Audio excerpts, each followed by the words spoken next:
So, good morning, everyone. I'm Diane Griffin, the Vice President of the National Academy of Sciences, and I'm very pleased to be able to welcome you to the Book and Author Talk this morning. And our author is Dan Egan. He's currently a reporter for Milwaukee Journal-Sentinel and a senior water policy fellow at the School of Freshwater Sciences at the University of Wisconsin in Milwaukee. And he grew up in Green Bay, Wisconsin, and got his undergraduate degree from the University of Michigan. And after that, spent 10 years as a reporter in the western part of the United States on environmental issues. And in 2002, he came back to Wisconsin and began reporting on the Great Lakes. And that's a lot of what you're going to hear about today. In 2012, he actually got a master's degree from Columbia School of Journalism, and it was there, from my understanding, that the idea for putting together the reporting that he had done on the Great Lakes into a book became a reality. He's won a number of awards as a journalist, including the AAAS Kavli Science and Journalism Award. And the book that we're going to hear about, Death and Life of the Great Lakes, has won, most importantly for us, the Academy's Communication Award for Best Book in 2018. But it also has won the LA Times Book Prize and perhaps other things that I haven't heard about.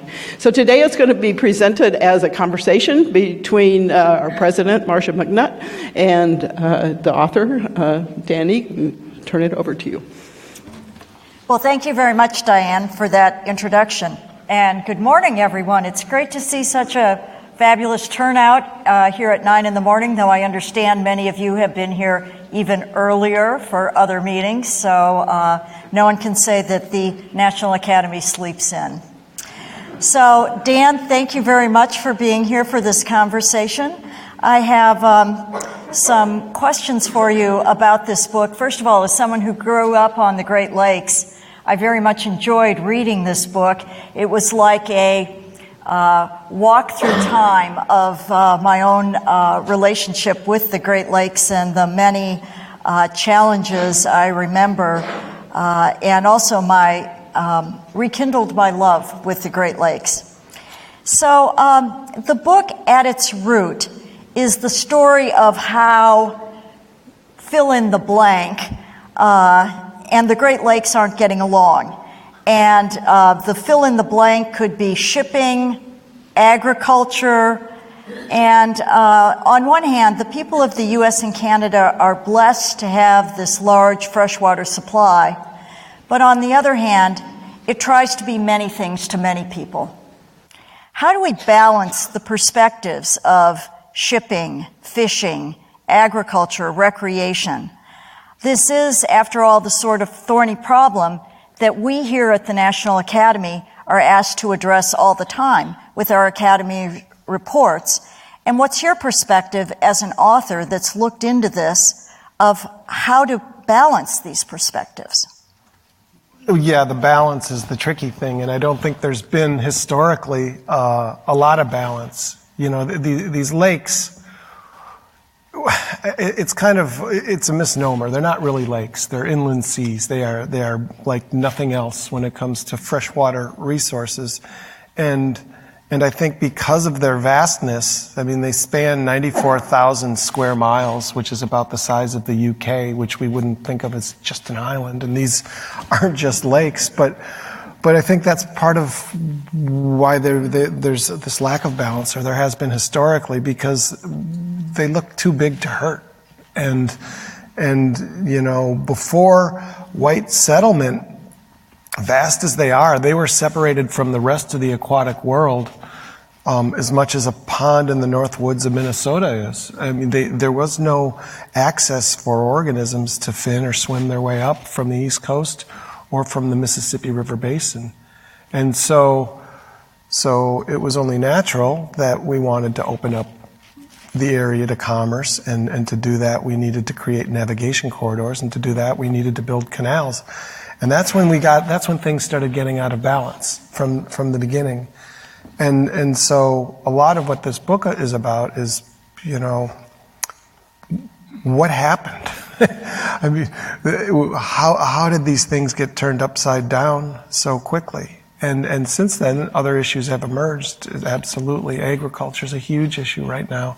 And the lakes are basically, in many places, kind of a phosphorus sink for all the application of fertilizer and manure going on and all the agriculture that we need in the basin. But there's not a balance there. And it's achievable. We just, I think, need to learn from some of the mistakes from the past and apply the best science and go forward. So, on this thread of learning from the past, the book has many stories in it of purposeful interventions for what were seemingly quite noble ends, but either would have or did backfire. So, for example, there was a proposal in the 1860s to pipe water from the natural springs of Waukesha, Wisconsin, to the Chicago World's Fair.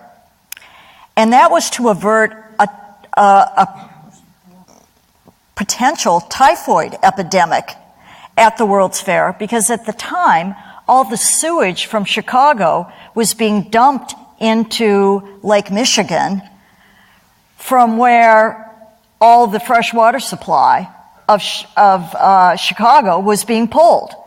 And so Chicago was getting the reputation of the typhoid capital of the world. And,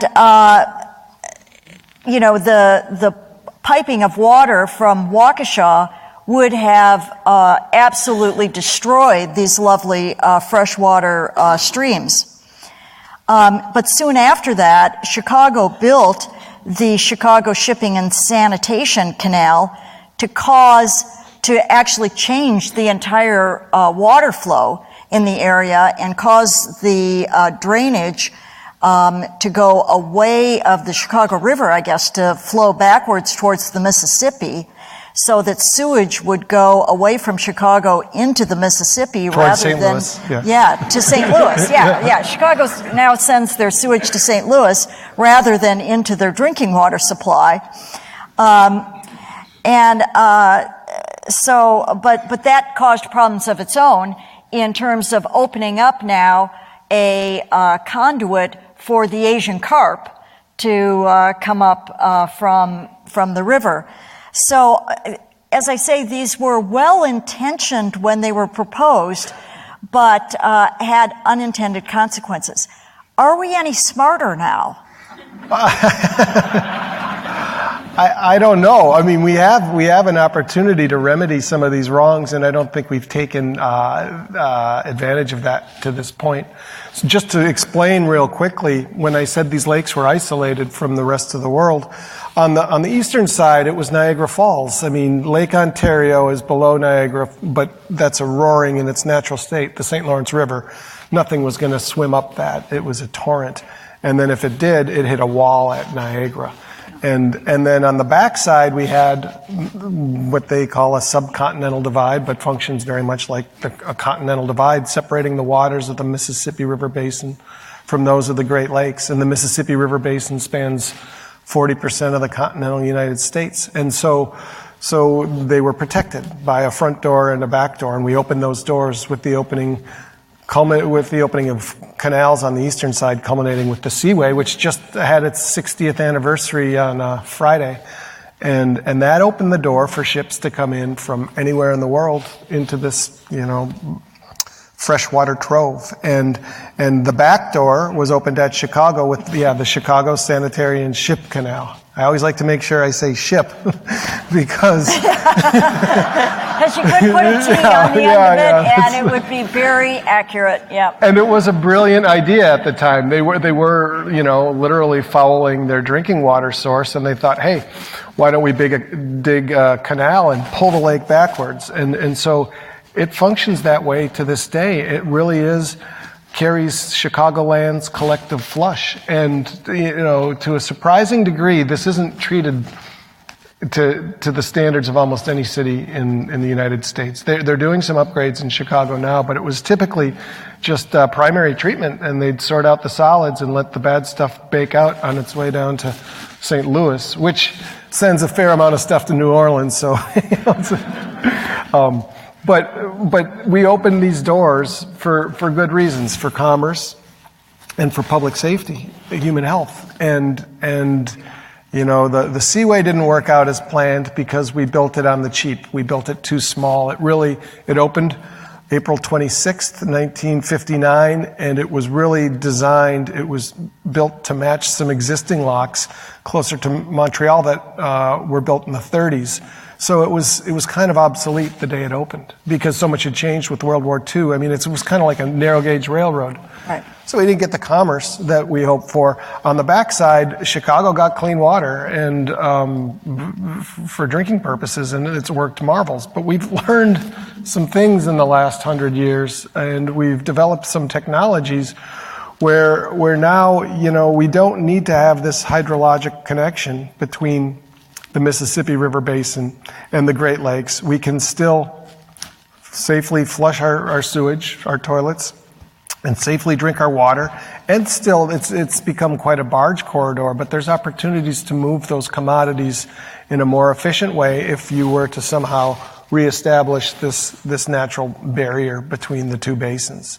And until that's done, you know, people like to say, the scientists who study these things, that the Great Lakes are really just a beachhead. It's not just it's not a Great Lakes issue. It's a national issue. It's a continental issue because these ships can bring in all manner of organisms, and once they get established in the Great Lakes, thanks largely to this canal, which connects the lakes, you know, it's only 160 feet wide and maybe 25 feet deep, but it's like an invasive species highway. And so bad stuff can spill out of the lakes, such as zebra and quagga mussels, and bad stuff can come into the lakes, such as these Asian carp, which are a very interesting story. Can I talk about it real quickly, or do you? Sure. Okay. Yeah, I was gonna move on to the Asian carp. But this is interesting from a scientific perspective because back in the 1960s, some Arkansas fish farmers had this idea that rather than putting in all of these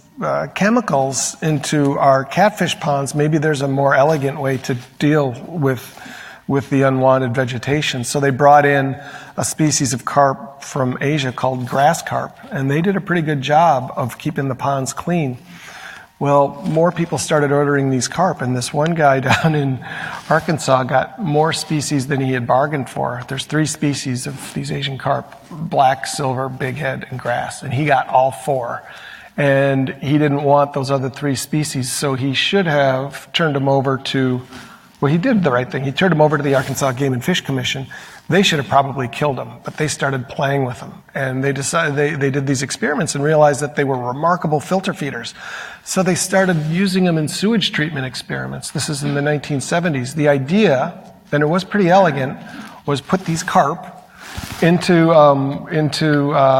sewage lagoons and have the carp clean up the sewage lagoons. And then, to fund these sewage treatment operations, sell the carp for food. Yum. Yeah. Yum. And this was going on in the Carter administration, and once the Carter administration went away, so went the funding for this program, and they let these fish loose, thinking they had such a hard time getting them to breed in the captivity that they'd never breed in the wild ever. How could it happen? And you know, life has a way, and so that's why we have these fish migrating up toward the Great Lakes through the Chicago Sanitary and Ship Canal. And they're only being held back right now by an electric fence that has a history of leaking. So the Great Lakes, and these things are dominant. They, you know, in the Mississippi River Basin, they account for like 90% of the biomass of the fish. And it's been said if they get into the Great Lakes, you know, in places, they'll just be carp ponds, which would be tragic. I'm sorry for the long answer. No. In fact, in the carp story, eDNA plays strongly as an emerging technology tool with the potential to serve as an early warning. And in fact, it was just coming on the scene as the carp were moving up towards the Great Lakes. So, in your view, was this hand underplayed? And what were some of the challenges in getting managers and decision makers to accept a new approach that wasn't really a household word yet? I found it a fascinating issue because it was a classic case where environmental needs were clashing with human wants, and science got in the middle of it. And so I mentioned earlier that there is this electric barrier, and there's a lot of barge traffic on this canal, and to adequately repel these fish, the barrier needs to operate at a pretty high voltage. Unfortunately, that voltage was high enough to send arcs between these barges, some of which were carrying flammable materials. So explosives. Yeah. I mean, that canal carries a lot of stuff beyond sewages, or Chicago sewage. Anyway, the Army Corps heard that there was this environmental DNA technology being developed where you could sniff out the presence of these fish without finding a fish. And so the general in charge at the Army Corps thought, if I know that these fish are getting closer to the barrier because our traditional sampling techniques aren't yet showing them, within 50 or 60 miles, if we have evidence that they're there, we can justify turning up the voltage and maybe exposing the shipping industry to a little bit more danger, but also changing the way they operate, because you can still float them safely. So it was just a fascinating story because they employed this eDNA and they started sampling, and every time they took a sample, they found it's getting closer and closer to the barrier. And I don't think that the Army Corps knew that it was a team of researchers from Notre Dame. I don't think they knew, and I can't remember, but they kept going once they got past the barrier, and then they started finding it above the barrier. And, like everything else, DNA doesn't... And since the water was flowing upstream, out of the lake, yeah, it couldn't be above the barrier unless there was actually a source above the barrier. So, and this was all being done before this eDNA technique had been published or formally peer-reviewed. And so at one point, and this is a story in the book, they poisoned the Chicago Canal because they need to take this barrier down for some maintenance, and they thought, well, we think carp are in the area, we got to just kill everything in the canal. And so they rotenoned the river, such as it is, and killed tens of thousands of fish, 50-some thousand in the first day, and they didn't find one Asian carp.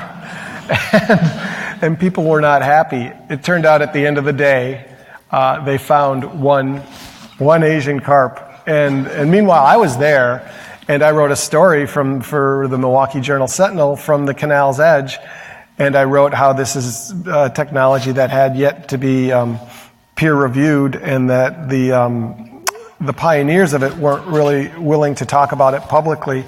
And then on my way back up to Milwaukee, which is about an hour and a half, I get a call from the Notre Dame professor who says, I absolutely have been talking about this. I presented at a conference here and a conference there, but he had told me, and I had it in an email, like, I cannot talk about this until it's been peer reviewed. And so this was a really interesting situation where science got in the middle, and, it was awkward for everybody. It ended up in court. And I've not in recent years talked to these researchers, and I wonder if they wonder if they deployed it too early. I mean, because it is a little dicey when you have all these fish dying and you don't have a paper to present to. Well, and also it seems that a scientist saying, I have been talking about it, but only talking to their peers, yeah, but not being willing to talk about it outside the scientific community because it hasn't been peer-reviewed, but then expecting it to be accepted by the Army Corps, for example. Yeah, I mean, I think everybody was caught a little flat-footed, and what happened was they sent some EPA scientists to the Notre Dame lab, and they scrubbed it pretty good, the whole process, and they came away saying that the technology is actionable in a management context. In other words, it's trustworthy, and it has since been published, and it's been demonstrated that it does work. That being said, it's kind of an early warning system. I mean, it was once described to me as the difference between poking somebody in the stomach and an MRI. and this is a new tool, and it's very sensitive, and it needs to be used wisely and interpreted appropriately. And politics and journalism got, right into the middle of all this. And so now 10 years later, we still have a barrier that leaks fish, trying to keep these fish out of the Great Lakes. So, Dan, talking still about invasives, while the main character in the book is surely the Great Lakes, I found the story itself really quite expansive because it ranges from the water wars in the Southeast that were at least partially triggered by Atlanta's continuing water supply problems, to the ongoing battle, which is one reservoir at a time in the American West to limit the spread of invasive mussels. Mm-hmm. So, did you perceive regional differences around the nation in the approach to water, ecology, and the ethos of man's relationship with the environment? Absolutely. Yeah. I mean, there's such a different ethic out west because water is such a scarce resource. And what I found really fascinating was, I was talking about the Seaway earlier, and these ships come up and into the Great Lakes and they dump their contaminated ballast water. The industry will say discharge it, dump, discharge. They put it in the lake and anything that may be in those tanks. For these ships to get into the lakes, they have to go through an 80-foot wide pinch point called the St. Lambert Lock at Montreal. That's the first lock on the Seaway. So when you open those doors, you open those doors to the continent. Okay? And the way it works right now is if a ship arrives, these ships are now required to flush their ballast tanks with mid-ocean salt water. The idea being that you'll kill any fresh-wanted hitchhiker, which is not really likely to happen given all the different life forms and their durability, or you'll flush them out. And if you come up the Seaway and they test every ship for the salinity, and if it's not, if they haven't flushed, they're in trouble. They're in trouble. They have to seal the tanks and promise not to discharge them. So what happens if they promise not to discharge them and then they do anyway because they get tested on the way out? Well, when I was doing this reporting in 2014, they'd get like a $3,000 fine. Okay, so you jump out west, okay, and now this is all connected, which makes it an interesting story. These mussels made their way into the middle of the continent because they tumbled down the Chicago Sanitary and Ship Canal. And then from there, it was just a matter of time until they were trailed on boats, anywhere. And in they make it over the Rockies. 2007, they go over the Rockies. The first one's found in Lake Mead, and then it's in the Colorado River system. And so what's going on out west are just this incredibly rigorous surveillance program, and every boat going onto Lake Mead gets inspected. And we're not talking, big boats. We're talking all the way down to jet skis. Well, you have a story about a swim noodle. Yeah, swim noodles. Swim noodles. If you know what those long styrofoam little things the kids float on. Swim noodles having to be inspected and flushed for zebra mussels. Decontaminated with a hot water. Mussels. Yeah. So, and these boats carry, 6 million gallons of ballast water. And out west, there's these long lines, and it's basically the door was opened, and now they're, let's say there's mosquitoes. Use that as an analogy. They're in the house, and now they're trying to kill every single mosquito and keep every single one from, reproducing. And a fine out there, I was in Lake Powell in 2015, and a fine for somebody who skirted one of these checkpoints for a jet skier, even a guy who lives in Page, Arizona, who's not going to jet ski anywhere but Lake Powell. So he's not going to be a vector. He's not going to bring this stuff in. He skirts the checkpoint and he gets a $5,000 fine. And the Seaway boats are getting $3,000 fines. So there's just it's out of whack. And there's room for shipping on the Great Lakes. Nobody wants to see it go away, myself included. But there's also, adequate motivation to make sure these ships are doing everything that they can to not introduce the next invasive species. The lakes are now home to some 190 non-native, not all of them are invasive, but species, and they keep finding them. So, Dan, I'd like to turn a minute to climate change. Back when I was director of the USGS, I learned that shipping on the Great Lakes is an industry that's worth more than $30 billion a year. Because marine transport is still cheaper than rail by about $20 a ton. But Great Lakes shipping is very sensitive to water level. A typical Great Lakes tanker has to offload between 250 to 270 tons of cargo for every inch that the water level drops in order to get enough freeboard to get over the shoals, principally in Lake Erie. So you mention in the book the impacts that both dredging and climate change have as factors in lake levels. Which do you think is more important, and what do you think are the long-term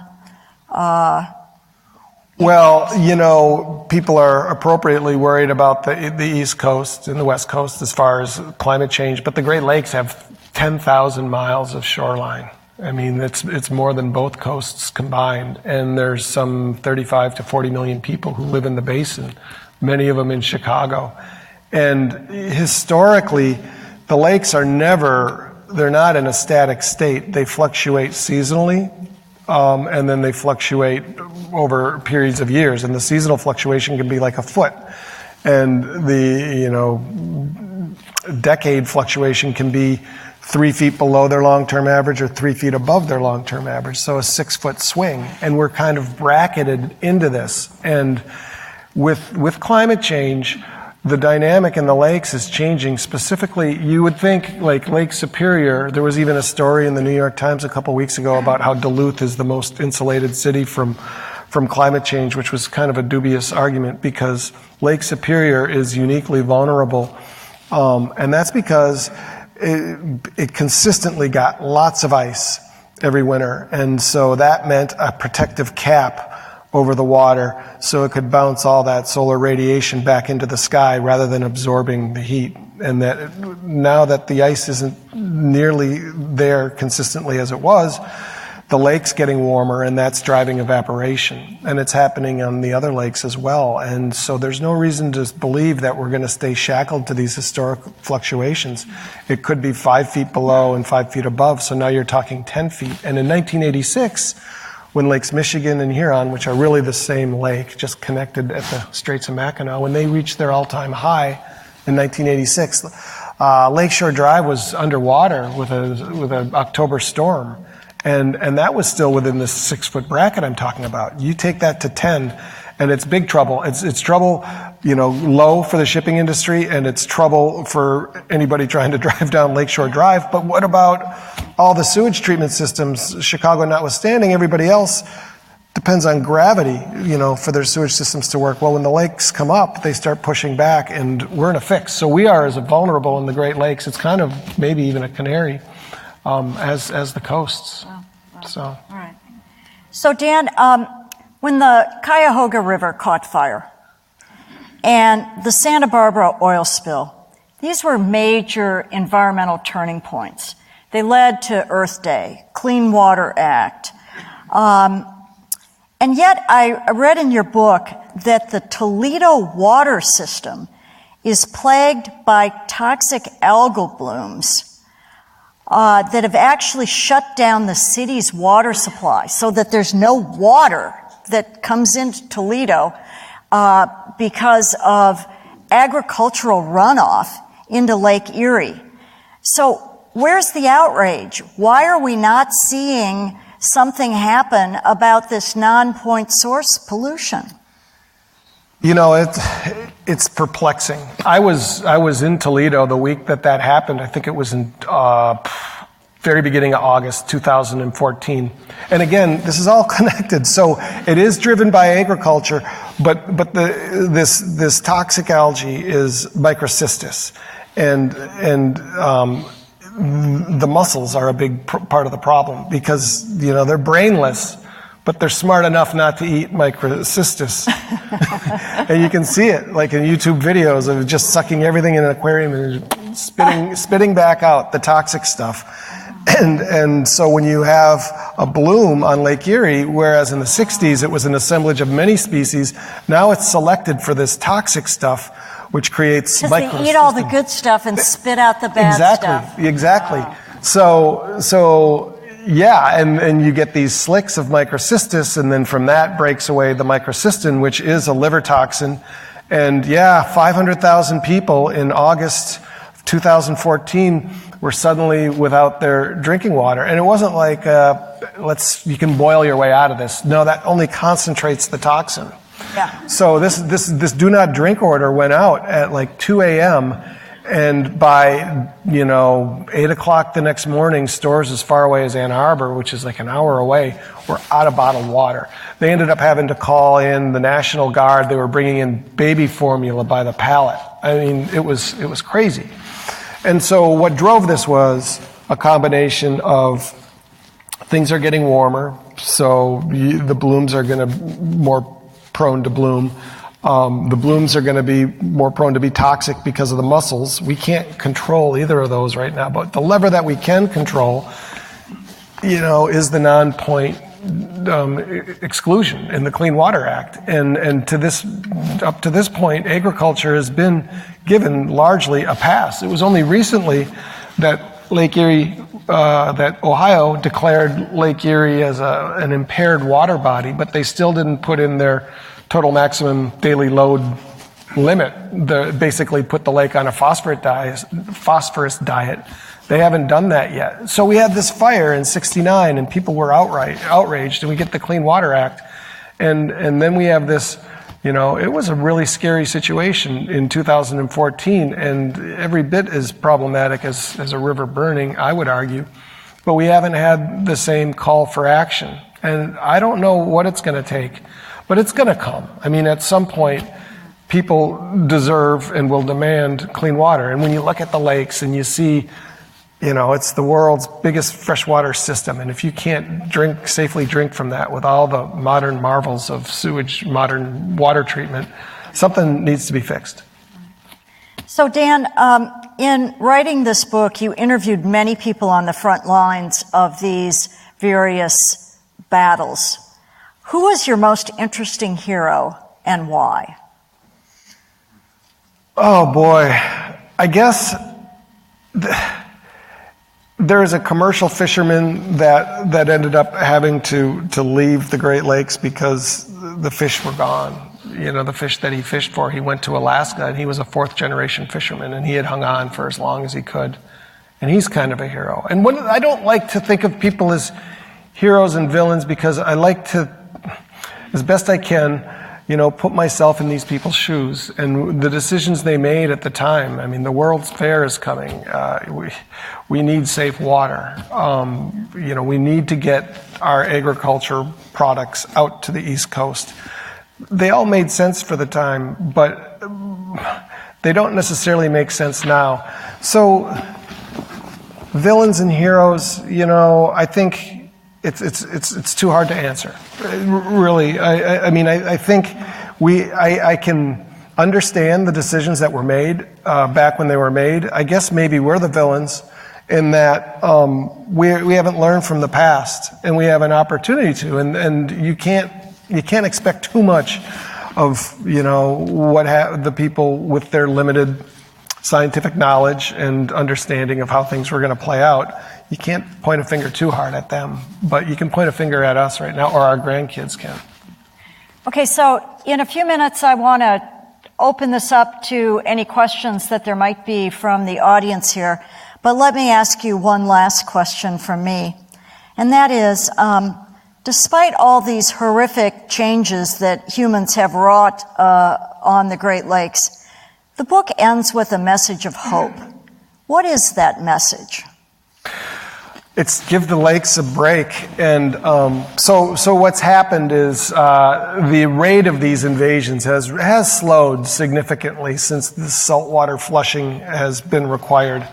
And and since this has happened, this is really interesting. You're seeing a surge in these native species that had been literally decimated by invaders. Probably the most significant early one was the sea lampreys, which basically knocked out the lake trout, which was the aquatic wolf in the whole system. And you lose your apex predator and things go crazy. And things did go crazy. But what's happening now is some of these native species are figuring out how to eat. I mean, it's hard to just have a short answer.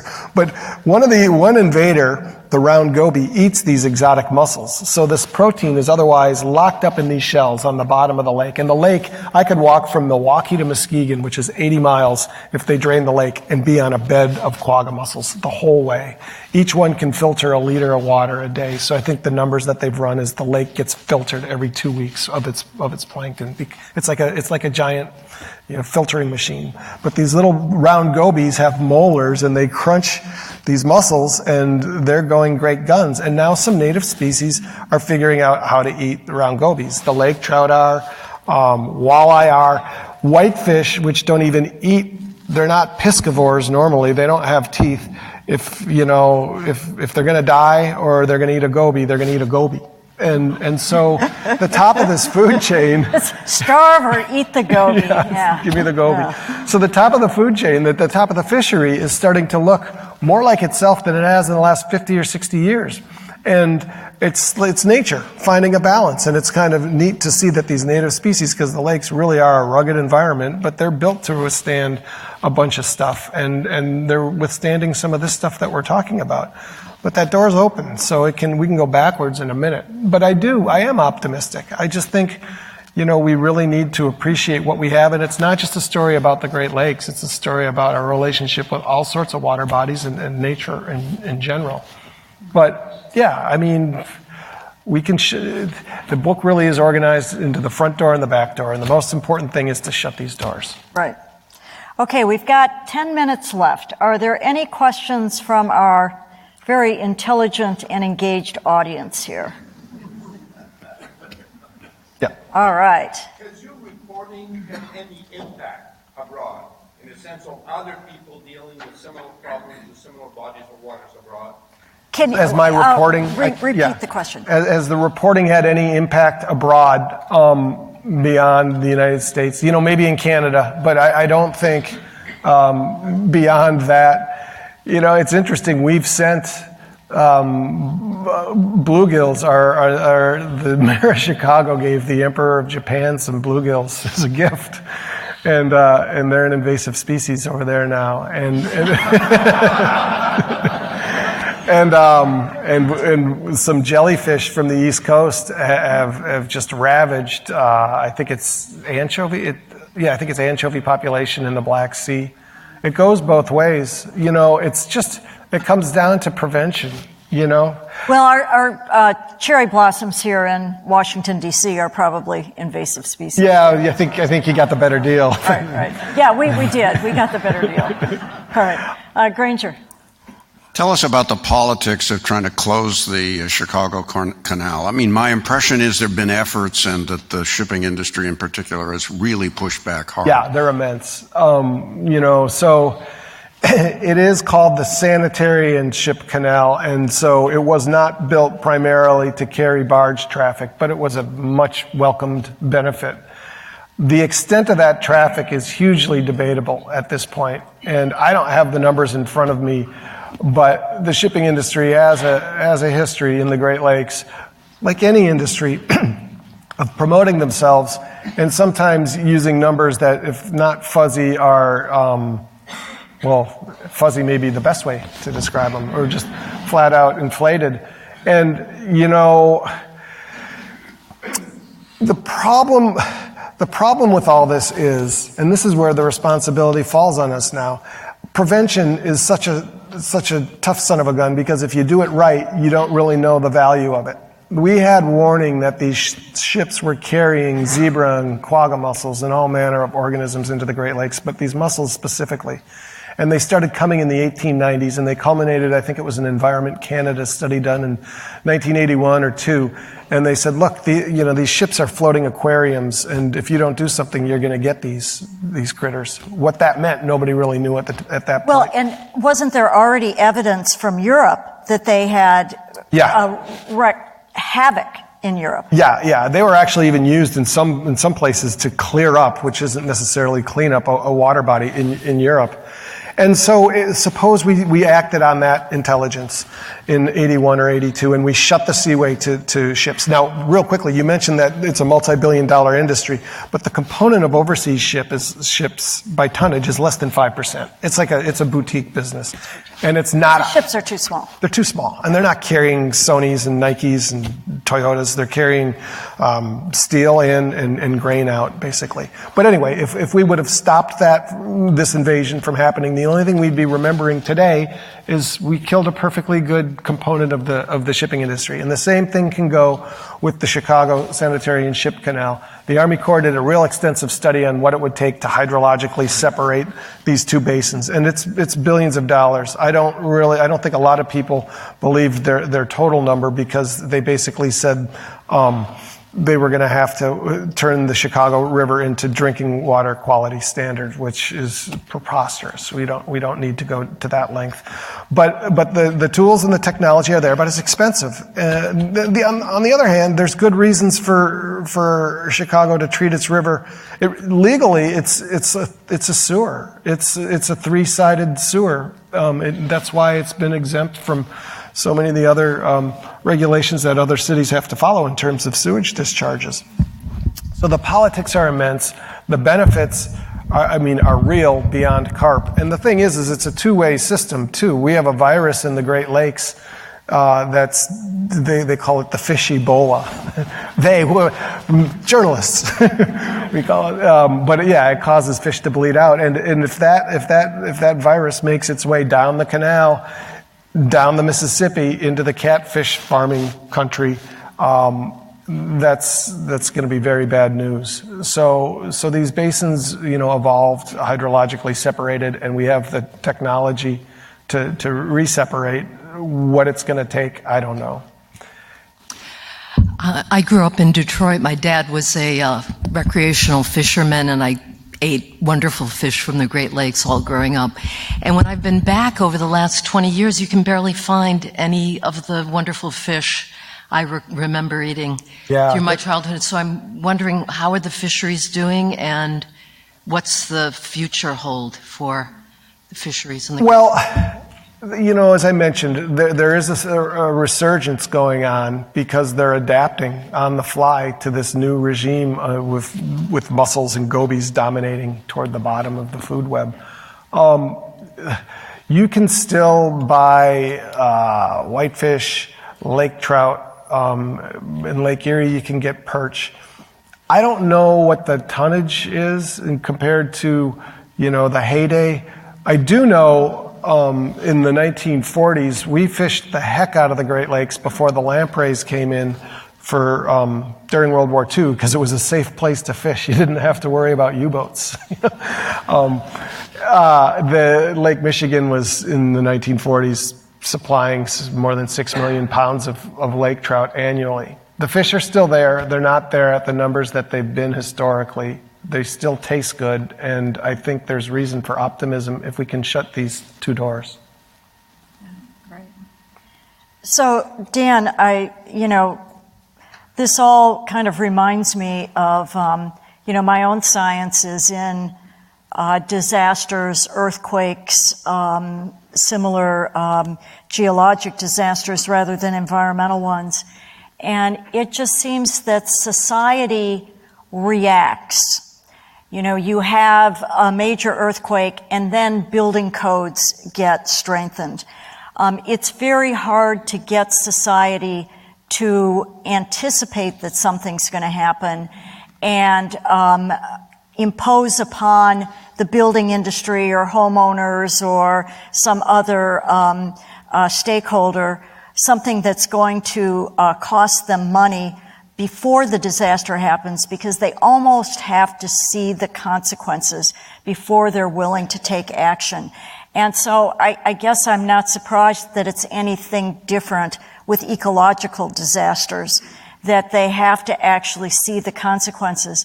The difference is that with these ecological disasters, because of the way life spreads, it's so difficult to undo it and to contain it, that it's just really sad. And anything we can do here at the Academy to help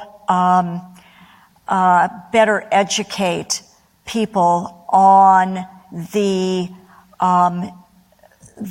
problems of undoing these disasters and their long tails that they have.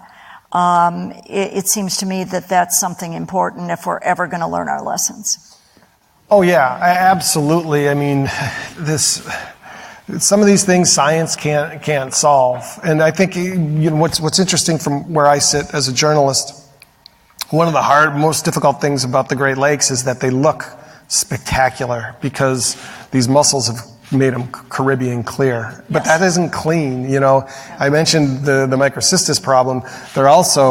Mussels are implicated in botulism, avian botulism outbreaks over on western Lake Michigan. And there is a lot of good science going on, and a lot of it's being done through the Great Lakes Restoration Initiative, which our current administration every year tries to just zero out.